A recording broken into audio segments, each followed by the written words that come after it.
அவன் என்ன பிடிச்சவங்கள கொல்ல போறானா?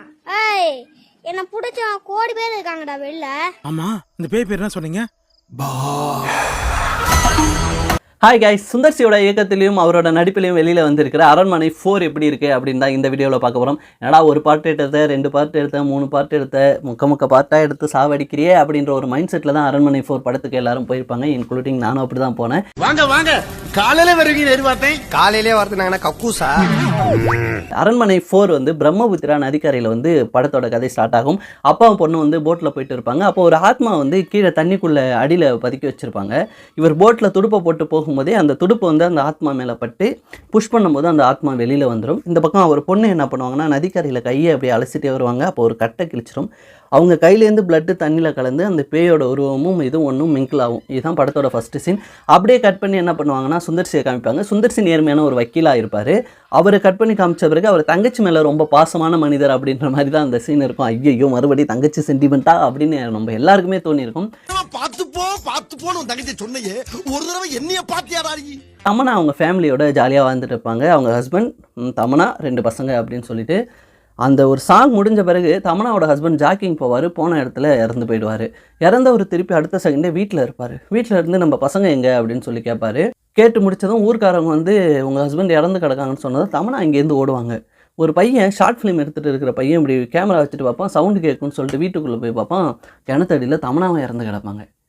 உடனே வந்து தமனா இறந்த செய்தி வந்து சுந்தர்சி வீட்டுக்கு போயிடும். சுந்தர்சி அங்கேருந்து கிளம்பி வருவார்.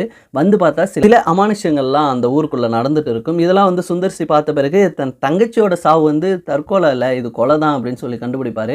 அந்த சாவுக்கு யார் காரணம், அந்த ஆத்மா வந்து எதுக்காக இவங்கெல்லாம் தேடி தேடி கொன்னுச்சு, அந்த ஆத்மாவை கடைசி சுந்தர்சி பழி வாங்கினாரா அப்படின்றது தான் அரண்மனை கதையோட பிளாட்டே. பையன் பெரிய ராசிகார பையன். இவன் வந்ததுக்கு அப்புறம் 15 எரும மாடே வாங்கினேன்.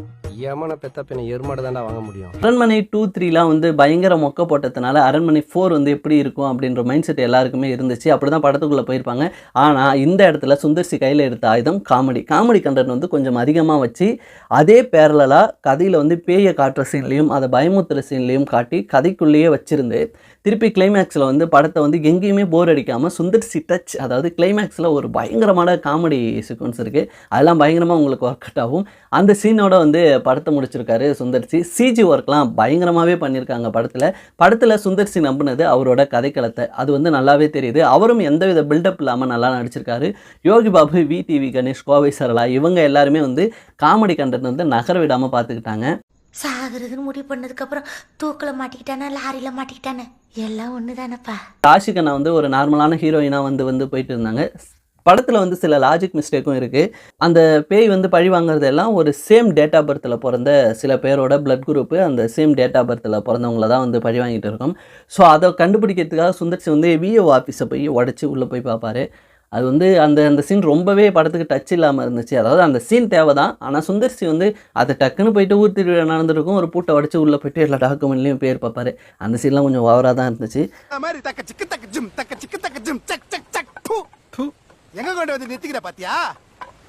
அதுக்கடுத்து பார்த்தீங்கன்னா எல்லாருமே பழி வாங்கின அந்த பேய் வந்து சுந்தர்சி ஏன் எதுவுமே பண்ணல, ஹீரோன்றதுனால பண்ணலையா அப்படின்ற ஒரு டவுட் வந்து இருந்துக்கிட்டே இருந்துச்சு.